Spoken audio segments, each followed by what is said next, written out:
சிங்கத்தோல் போர்த்திய கழுதை. ஒரு அடர்ந்த காட்டின் எல்லையில் ஒரு சலவைக்காரனிடம் ஒரு கழுதை வேலை செய்து வந்தது. அந்த சலவைக்காரன் மிகவும் ஏழ்மையானவன். அவனால் கழுதைக்கு சரியான உணவு வழங்க முடியவில்லை. அதனால் அந்த கழுதை மிகவும் மெலிந்து எலும்பும் தோலுமாக தெரிந்தது. ஒரு நாள் மாலை கழுதை மேய்வதற்காக காட்டுப்பகுதிக்கு சென்றபோது அங்கே ஒரு வேடன் உலர வைத்திருந்த ஒரு சிங்கத்தின் தோலை கண்டது. அதை பார்த்ததும் கழுதைக்கு ஒரு புத்திசாலித்தனமான யோசனை தோன்றியது. நான் ஏன் இந்த சிங்கத்தோலை என்மேல் போர்த்தி கொள்ளக்கூடாது? அப்படி செய்தால் காட்டில் உள்ள மற்ற விலங்குகள் என்னை கண்டு பயப்படும். அக்கம் பக்கத்தில் உள்ள விளைநிலங்களுக்கு சென்று நான் தாராளமாக பயிர்களை மேயலாம். யாரும் என்னை தடுக்க மாட்டார்கள் என்று நினைத்தது. கழுதை அந்த சிங்கத்தோலை தன் உடம்பில் சரியாக பொருத்தி கொண்டது. இப்போது அது பார்ப்பதற்கு ஒரு கம்பீரமான காட்டரசனை போலவே இருந்தது. மெல்ல நடை போட்டு ஒரு விவசாயி நிலத்திற்குள் புகுந்தது. அங்கே செழுமையாக வளர்ந்திருந்த சோளக்கதிர்களை கண்டதும் அதற்கு நாவூறியது. அந்த பக்கமாக வந்த சில விவசாயிகள், ஐயோ, சிங்கம் வந்துவிட்டது, சிங்கம் வந்துவிட்டது என்று அலறி அடித்துக்கொண்டு ஓடினார்கள். பயத்தில் யாரும் அந்த பக்கம் தலை வைத்து கூட படுக்கவில்லை. கழுதைக்கு ஒரே கொண்டாட்டம். வயிறு முட்டை பச்சை பசேல் என்ற பயிர்களை தின்றது.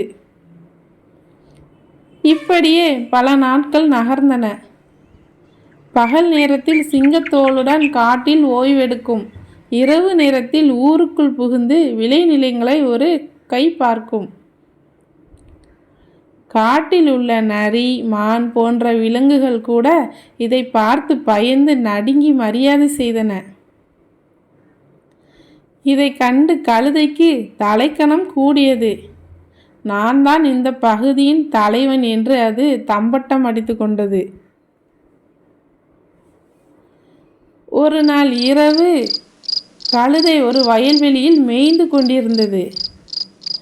அப்போது தூரத்தில் சில கழுதைகள் ஒன்றாக சேர்ந்து ஈகா ஈகா என்று சத்தமாக தங்களின் மொழியில் கத்திக் கொண்டிருந்தன. அந்த சத்தத்தை கேட்டதும் நம்ம சிங்க கழுதைக்கு தன் சுயரூபம் மறந்து போனது. தன் இனத்தவர்களின் குரலை கேட்ட உற்சாகத்தில் தானும் பதில் குரல் கொடுக்க வேண்டும் என்று ஆசைப்பட்டது. தான் சிங்கத்தோலில் இருப்பதை மறந்து அதுவும் தன் வாய்கிளியே கத்தியது, ஈகா ஈகா ஈகா என்று.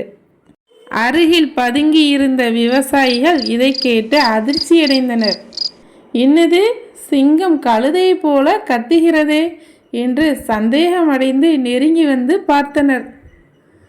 சிங்கத்தோலுக்கு அடியில் இருந்த கழுதையின் கால்களும் அதன் கத்தலும் உண்மையை உடைத்தன. ஓ, இத்தனை நாள் நம்மை ஏமாற்றியது இந்த சாதாரண கழுதையா என்று ஆத்திரமடைந்த விவசாயிகள் பெரிய தடிகளுடன் வந்து கழுதையை சுற்றி கொண்டனர். அவர்கள் அடித்த அடியில் கழுதை நிலை குலைந்து போனது. உயிருக்கு பயந்து சிங்கத்தோலை அங்கேயே விட்டுவிட்டு கழுதை காட்டை நோக்கி ஓட்டம் பிடித்தது. கதையின் நீதி: பொய் வேடம் ஒருபோதும் நிரந்தரமான வெற்றியை தராது. நம்முடைய தகுதியை மீறிய போலித்தனம் ஒரு கட்டத்தில் நம்மை காட்டி கொடுத்துவிடும். குழந்தைகளே, இந்த அழகான கதை உங்களுக்கு பிடித்திருந்தா லைக் பண்ணுங்கள், ஷேர் பண்ணுங்கள். இது போன்ற இன்னும் சுவாரஸ்யமான நீங்கள் கதைகள் கேட்க நம்ம சேனலை சப்ஸ்கிரைப் பண்ணுங்கள்.